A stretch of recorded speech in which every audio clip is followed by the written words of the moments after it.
Somebody will have to do something about that. It's not funny. It's not fair. It isn't funny at all. Why do women kill? That question alone stops most people in their tracks. The appropriate method is not to come back and stab the person. Of course, for them, it's deeply emotional to them. And the people who they're killing, they're not strangers. They're really people intimate to them. So even if she was the so-called nasty supervisor, this is unexcusable. It was premeditated. She's trying to separate from what she once was to what she is becoming. And that is unraveled.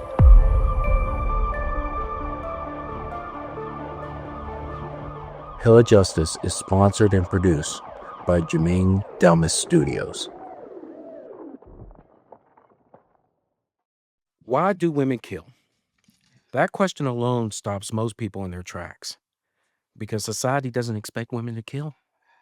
And when they do, the world reacts with disbelief, confusion, and silence. This isn't just a story about a murder. This is about Jennifer Harris, a mother of 6, a McDonald's manager in East Point, Michigan. She was doing her job, possibly checking on an order, maybe handling a customer complaint or issue, and within seconds, she was gone. Security footage shows a coworker, 26-year-old Athena Mohammed, returning to the restaurant in a mask. That's after she said, "I'll be right back," armed with a kitchen knife. What happened next? A flash of silver, screams, chaos, and then Jennifer is collapsed. She was stabbed multiple times in broad daylight by another woman, not a stranger, a colleague. This isn't just about workplace dispute or violence of that nature. This is about 3 invisible forces colliding. The first force we'll talk about is the unresolved rage, the unchecked mental strain, and then lastly, a system that keeps on failing to intervene at all times. Welcome to the Hill of Justice. I'm Jerome Hill. He's retired Sheriff Victor Hill. So, brother, trying to understand the why of what Athena did to Jennifer. And, we're not shocked by that, right? Because we've seen this over and over and over time. We're beyond the part of, hey, guess what? Pay attention to the signs. We already know the patterns. It's for everybody else to go ahead and pick those patterns up.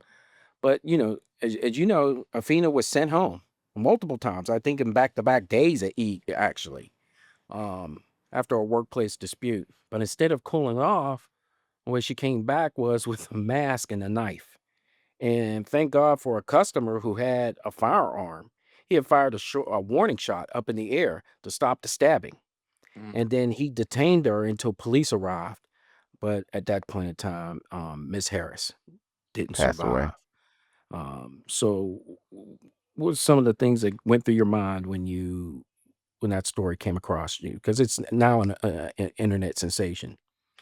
Well, the one thing we got to remember, brothers, is a lot of people don't understand that being a supervisor or being a person that has the power to hire and fire is a very dangerous place to be.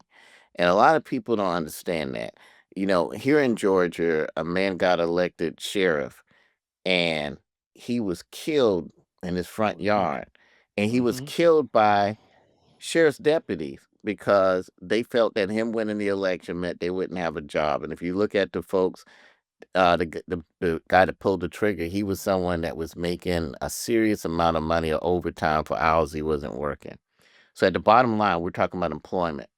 As a former employee, and then of course, you have my infamous case where I came in, and because of what happened to him, I knew the dangers of firing people. So I put security in place. And of course, I was criticized and sued because how dare he have men on the roof or whatever. But I was firing 27 people who all carried guns, some of them who had access to high automatic weapons because some of them were on the SWAT team. Well, what a lot of people don't understand is this. They forget the saying going postal when the postal workers would do it or whatever. Uh, it's a very dangerous thing. I had to put security things in place when we would fire people anyway. When they would fire people, they just invite them up to the office and fire them, not understanding. We had to fire them at a separate location. You got to fire them in an environment where you know they don't have access to a weapon, because where they came to get fired, they had to be checked before coming in, because it's a very, very emotional thing.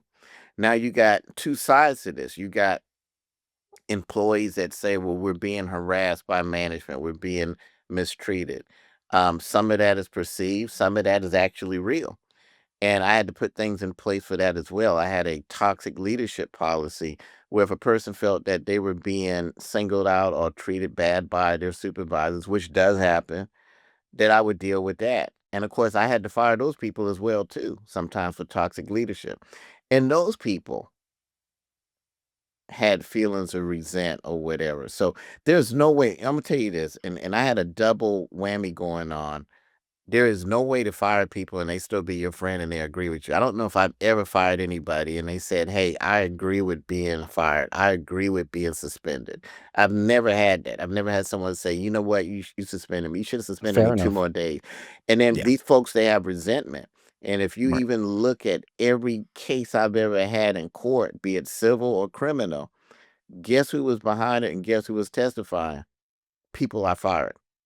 So this is a very dangerous situation, not just if you're the sheriff, if you're the manager of McDonald's, if you're the manager of Hardee's, whatever. When you fire people, there is a chance that they just won't go find another job, but that they will go and come back and try something. And if it's not violence, they may well sue or try to make up criminal charges on you.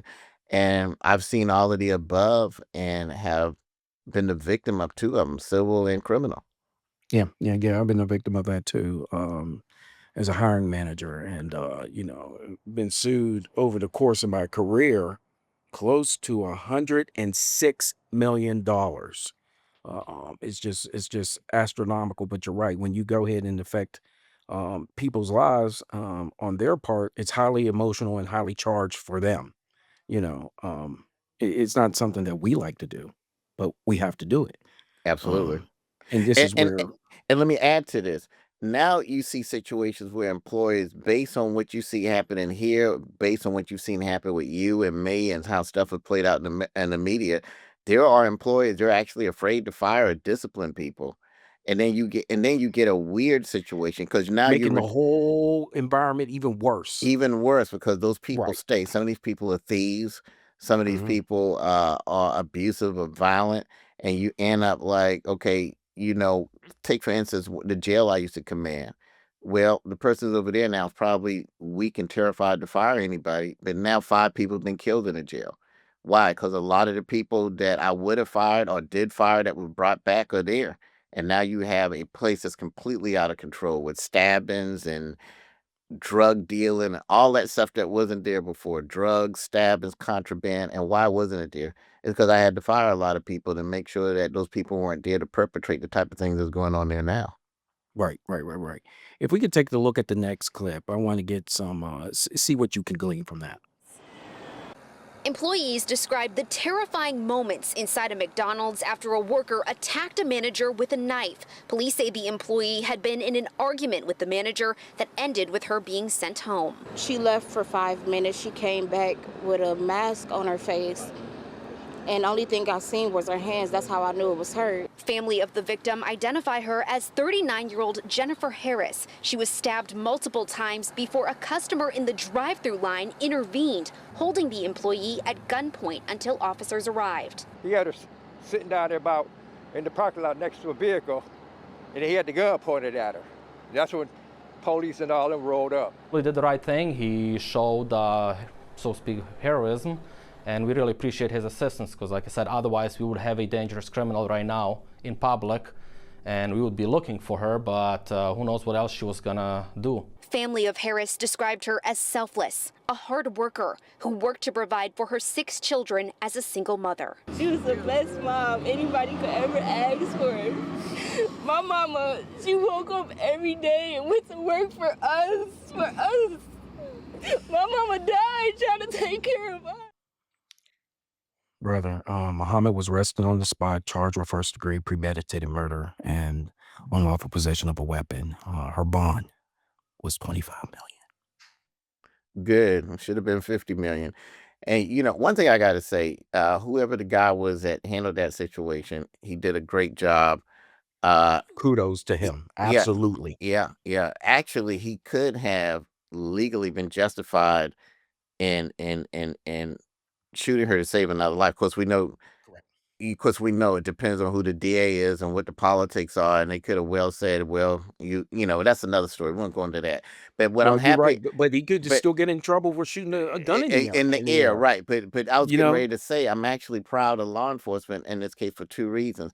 Number one, we didn't have any weirdos in law enforcement like with it like we've seen that could have charged him or rolled up and shot him because they yeah, saw him or exactly. with a gun pointed at a woman, Exactly. Right. So at a woman. I'm Mhm. very impressed with him, and I'm very impressed with the law enforcement in East Point, and that they didn't come up with some weird stuff like let's charge the Good Samaritan, and no good deed goes unpunished, and the fact that he actually took some action, and I don't know who he is, but that took a lot of to even be in a situation like that and say I'm going to do something because a lot of people don't do anything either out of fear of the system or fear for themselves or whatever. But he tried to do something and he did at least get her in custody and was able to get the situation under control. Hey, I wanted to talk to you about this, the data that we don't talk about, for a lot Sure. of people. Um, According to the FBI, okay, women commit just 10 to 11% of all the homicides in the United States. Mhm. But they kill differently than men. They use close and things that are emotional to them. And their objects or their things of choice is knives, blunt objects, and poison is one of them. You know? Does the statistics say that they use other objects and guns more often than not, or No. Well, it turns out to be that guns, and this is the reason why they use those. Let's go ahead and go back to that. okay? Because with these homicides, as you know, they're not random. And why they use them is because women use them because of intimacy. Women are far more likely to kill a partner, a family member, someone that they love or trusted. And the violence is close. So it's the symbolic nature of using those things close and personal. And, usually they're doing like a slow burn inside them. And that's why they use those type of things to get right to the source. Right, but let me say this, um, not to debate it, but I spent 10 years in homicide, and we know we talk about personal depending on how the weapon is used. Like for instance, let's say a gun is used, but the person stands over the person and shoots 25 times standing over him, as opposed to just hitting. A hitman is just going to shoot a headshot or whatever long enough to take the job and leave. If you see a person with a gun and they stand over the person and they keep shooting, we know it's personal. So the personalism is not necessarily the weapon, it's how that weapon is used. And also, sometimes people use other weapons because they don't have access to a firearm. Maybe if she had a firearm, she would have used Good it. point. Right. They did bring that up. So, Right. of course, for women, they don't have access to guns as much as men do. So the statistics did bear that out. But the pushback on that is the psychology of why they use those 3 things. And the reason being for that is what poison in particular is what is to women what a loaded gun is to men. They want to go ahead and if they could, I guess for a gun, they would go ahead and use it, but that's not their thing of choice. Poison is where they can be right up to a guy or to a woman and give it to them and let them know that, yeah, guess what? I don't want the confrontation part of this, but I need to go ahead and let you know that I did this and you're done and you're gone. That's why the So separation is there.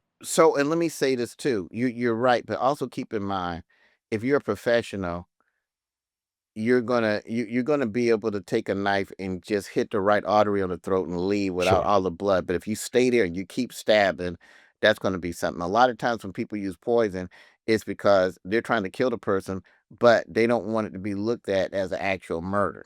They're trying to get insurance policy, whatever like that, and they want it to seem like it's a natural death.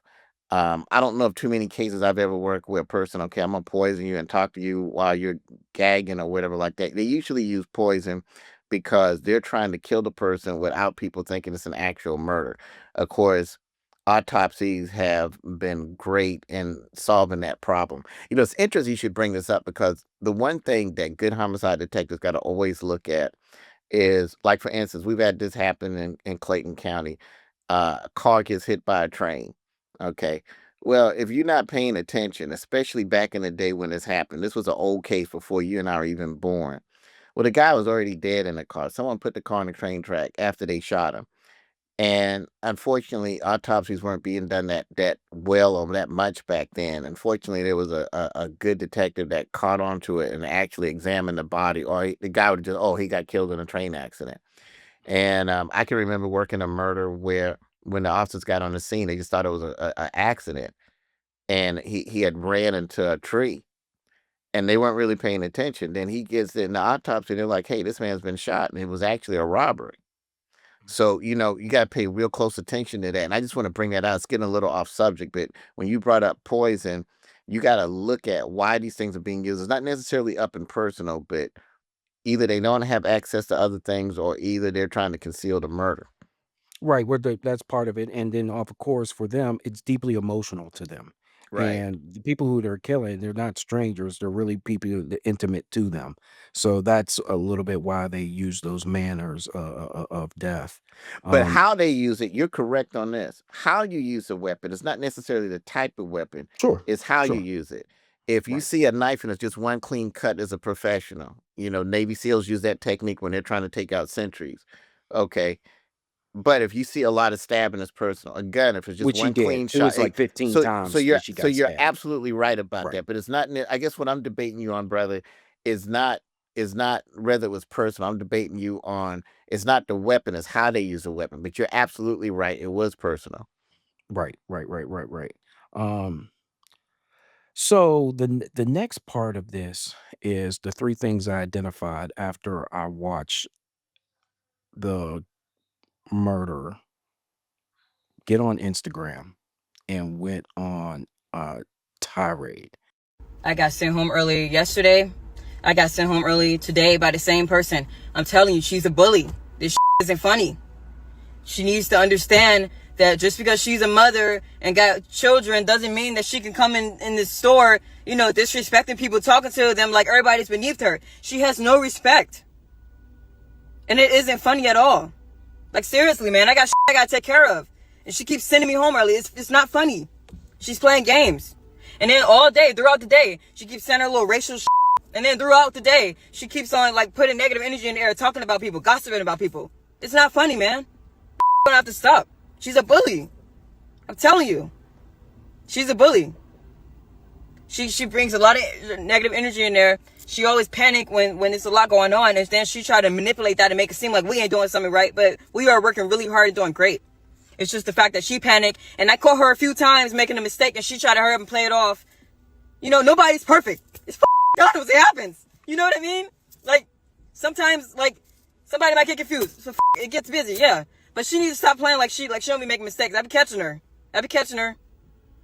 So all that animosity and that she keep putting in the air and stuff, then trying to tell me, I'm always snapping on people. No, that's false. No, I don't snap on people. I don't go in there doing that. I tell her, no, I make peace. That's what I'm doing. I've been creating peace. So all that negative energy that she's bringing in there and trying to manipulate it, no, that's going to stop. You know what's wild is that last part right there when she was saying that she be snapping on people. That's exactly what she did. Athena, she went and snapped on her. I mean, she's giving these clues out there, in her social media and talking about she's bullied on her, mistreated. And however, She letting you know right then and there. In fact, you and I both know this. If somebody came up to you and you got into a fight with them and they said, "I'll be right back," I don't care if you're at the schoolyard, I don't care if you're at the basketball court, you know something's coming. I mean, I'm not doing. I mean, if I'm taking them at their word. They're coming back, and they're not coming back to bring their Monopoly game. Okay, let's go ahead and play. No, you know they're coming in for damage, and you got to be prepared for damage. I'm not saying that you know Jennifer, you know, would have known that inherently. I mean, if she's a docile individual, but still, I mean, you got to know, bro, that's coming. I mean, what do you Yeah. think? There's a lot about the story we don't know yet. Okay. I can't, and with all due respect to the family, first of all, this shouldn't have happened. Right. I can't Point blank. say for a fact, we don't know exactly what Jennifer did or said. We don't know that part of it. Whatever she did or said doesn't justify her being stabbed to death. No. Right. I mean, you get what I'm saying? I mean, right now, I got a situation where I've had people put me in prison for something I didn't do. I can't go get a sniper rifle and just start picking them off. You know what I'm saying? I have to deal with them in appropriate ways. But there's a lot we don't know there. But either way, when you're dealing with people, different people have different mental health levels, different emotional maturity levels, and it's a very, very difficult place for a supervisor to be.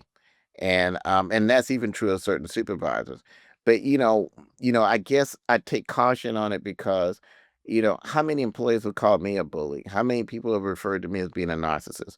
And it had nothing to do with what they were fired for. Some of these people were fired for sexual harassment. They were fired for putting murderers in places in the jail that was unsafe. But if you listen to their story, I'm a narcissist. I was unfair to them. Okay. But now we know, but there are situations where supervisors are unfair for real. But Right. even if they're unfair, let's just say that Jennifer was a supervisor that talked a particular way to people that wasn't right or whatever. Well, then you got to go find another job, or you got to go and you got to try to complain to ownership or whatever like that. The appropriate method is not to come back and stab the person, or the appropriate method is not to go and make up stuff on somebody or whatever like that. So, you know, we don't know what happened before that. That has to be taken into factor, but it doesn't give her any breaks at all. Let me tell you why. Let's just say that Jennifer was a so-called bad supervisor. Mhm. Um, well, she doesn't even have an argument for in the heat of the moment. You know how they say Nope. manslaughter means you're impassioned right at that moment you lost it. She said, "I'll be back." So there's your Premeditated. Yep. malice. It's premeditated. Hmm. She went and got the knife and she came back. So she had a chance to leave and cool off, but didn't do it and came back. So even if Jennifer is a terrible supervisor, which somehow I doubt, I don't know why, but I just doubt it. I don't. I get the strange feeling we're dealing with some of the same type of lunatics I used to have to deal with when I had to fire 'em. And but even if she was, how do you explain you left and you came back and you did what you did? It was Right, premeditated. right, right. No, you're Exactly. right, and let me support you on that too, because the truth of the matter is there have been other posts that she had put on there goofing along at her job, you know, just doing this, doing that, and you're like, you got all this grievance. You're posting about all this stuff. I mean, you could easily tell in that clip that she was losing a grip on reality. She was breaking down. It didn't to come back. What- this is what kills me too, Hmm. because there's certain things that we can identify a person that's never going to change when we see them or we're chasing them or something. They can't change their ears, they can't change their eye colors. I mean, they could try to, you know what I mean? But if you're just a certain thing, you're not going to really go ahead and change your shoes, so on and so forth. So, right? She comes back with a mask, Keith. I mean, Exactly. you know, Exactly. what are Let me you let me doing? tell you this. If Jennifer is guilty of anything, and we weren't there 100%, we haven't talked to all the employees or whatever. Like I said, even if she was the so-called nasty supervisor, this is unexcusable. It was premeditated. But if Jennifer is guilty of anything, she's guilty of giving her too many chances. She probably should have fired her outright because she sent her Bar home but none. allowed her to come back home. So if she's guilty of anything, and let me tell you, believe it or not, I'm guilty of the same thing. As many people as I've fired, there's a lot of people that I wish I would have just fired to begin with. I gave too many chances, and they came back and did some stuff that was just even more ridiculous than before. And we all, so it's you're damn if you do, damn if you don't. If you give a chance, it could come back to haunt you. And then if you don't give chances, you still got to deal with these type of folks. And like I say, I wrote about it in my book. And it's not just true of sheriffs; it's true of other people. I've always said the most dangerous person for a sheriff is not criminals. The most dangerous person for a sheriff is employees. The sheriff elected DeKalb County shot and killed by employees. Every time you've ever seen a criminal indictment come against me in my career, it was employees and employees who was friends with the DA that got together. How can we get this guy out? Because if he's out, we can get our job back, or we could do whatever.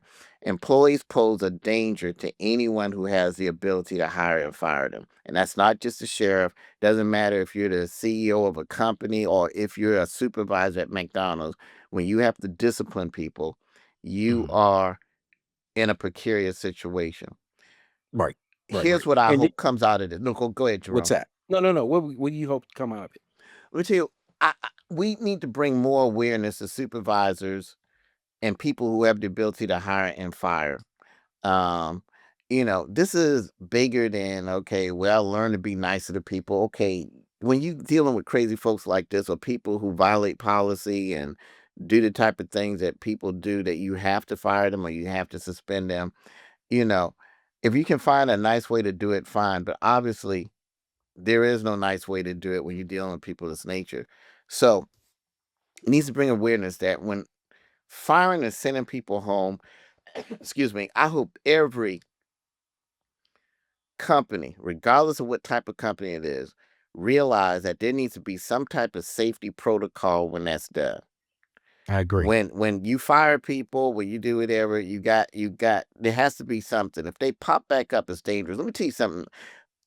We fired one person and they would come back on the job just to hang out and see people. So we I started know. Why right. do people do that? That's crazy Exactly. talk right And not there. and not only did they do that, they also wanted to come there and talk about, yeah, I can't see why you still work here. So we had to criminal trespass them, and then we made it a policy to criminal trespass.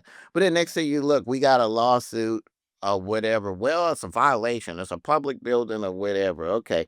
Listen, if you're coming there, we didn't say they can come there. If you come in there because you got a court case or you got actual business, all we're saying is notify us and come do the business.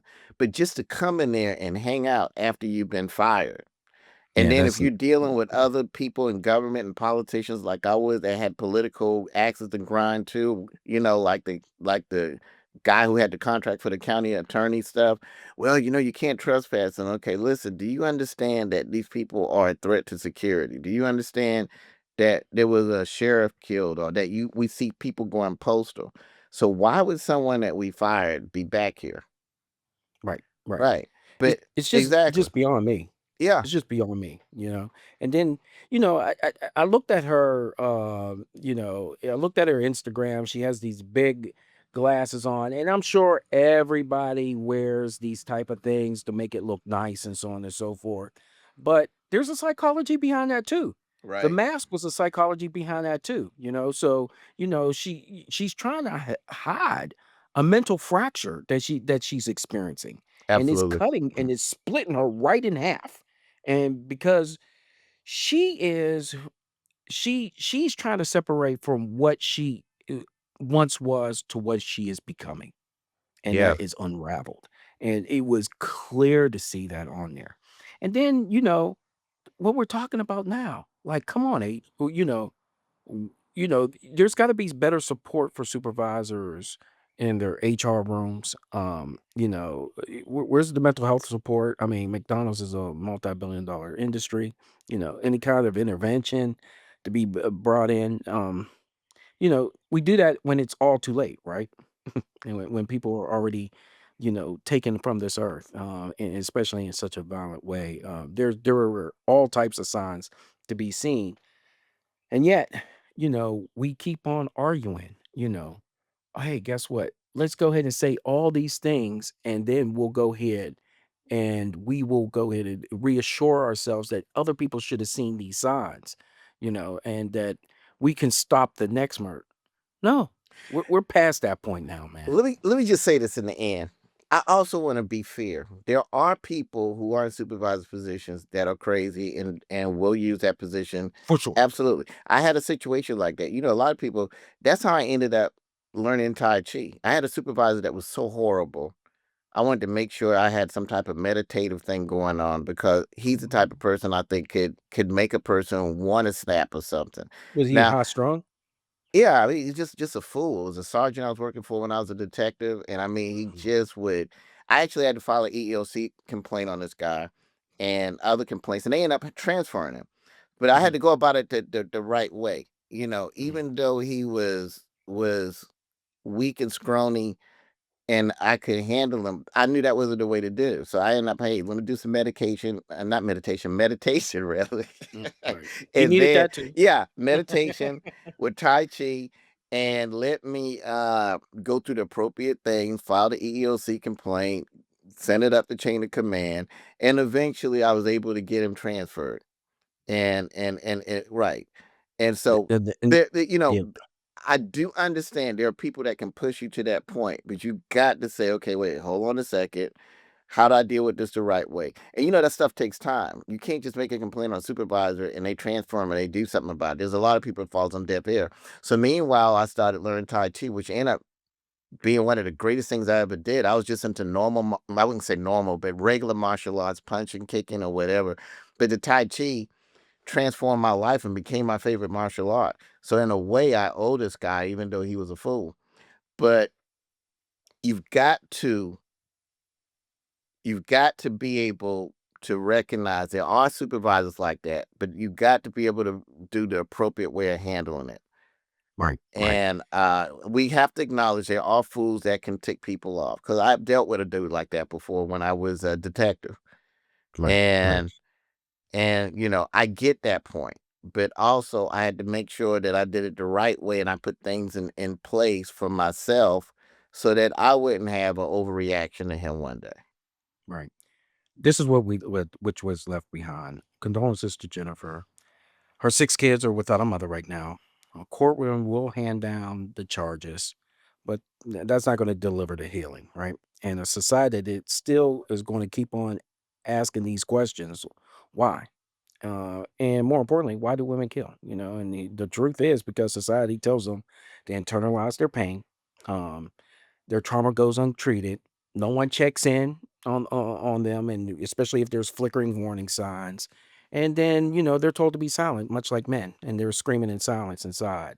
So she didn't use a gun, but it was still horribly ridiculous on that end of it. So that's going to do it for this episode of Hill of Justice. If this story moved you and made you think or sparked a conversation, do us a favor, like, subscribe, and drop a comment below. We want to hear your thoughts. Your voices matter out here. So hit the notification bell and join us next time right here on the Hill of Justice. Until then, stay safe, stay aware. I apologize for all the noise over here. I am in Clarendon, Jamaica, but I will see you in the States soon enough. All right, brother, be safe.